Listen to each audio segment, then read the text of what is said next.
I'm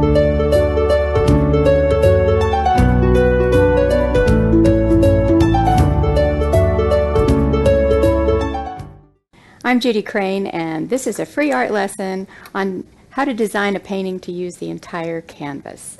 If you'd like to know about how I've set up my palette and the things that I'm using, you can check out the starter video at jerrysartorama.com.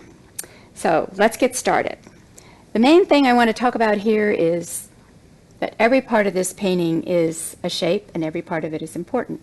And so instead of doing a little still life or something in the middle of the page and having all of this extra space around it, I'm going to design this painting so that every part of it can be interesting. I'm going to, let's say we have an apple here. And let's go ahead and cut that apple off so that it's not just an apple sitting with space all around it. So here we have an apple.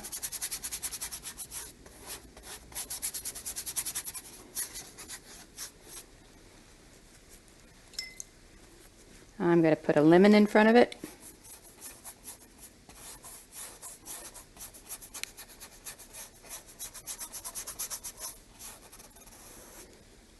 I have a full-length DVD on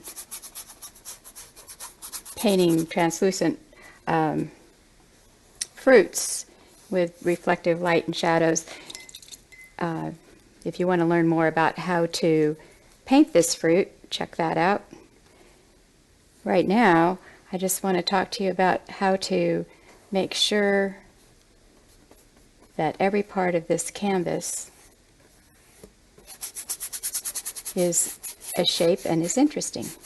So this is a lime, and I'm not worrying a lot at this point about the colors.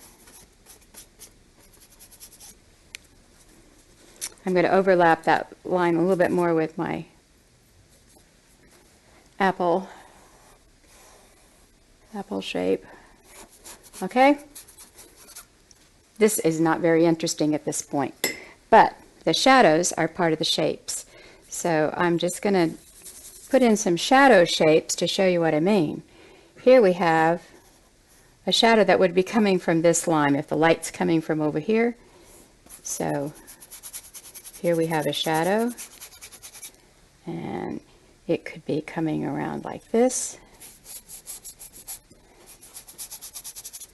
This lemon or orange slice also has a shadow.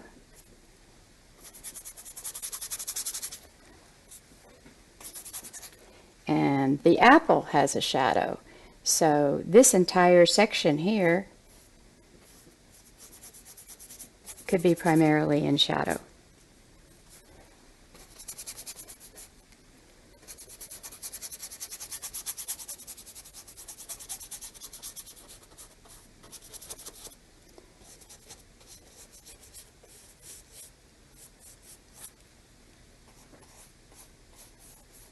Let's put a stem on our apple and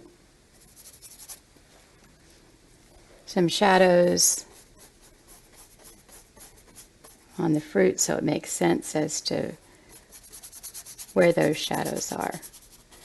Now, the thing I want you to look at here is that this is a painting where every bit of the canvas has been used. I've left a large space up here, perhaps larger than I would like, but it at least is not just a straight line across here with fruit in the bottom. I've tried to think of what this shape would be like, how that shape differs from this corner shape and this corner shape.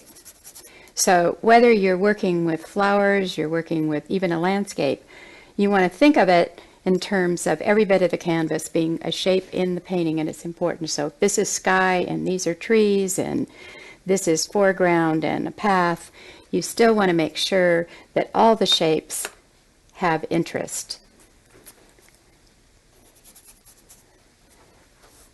So when you get ready to paint, design your whole canvas and think about every shape being a shape as you do it. And I hope that I'll see you on one of my other free art lessons or my DVDs.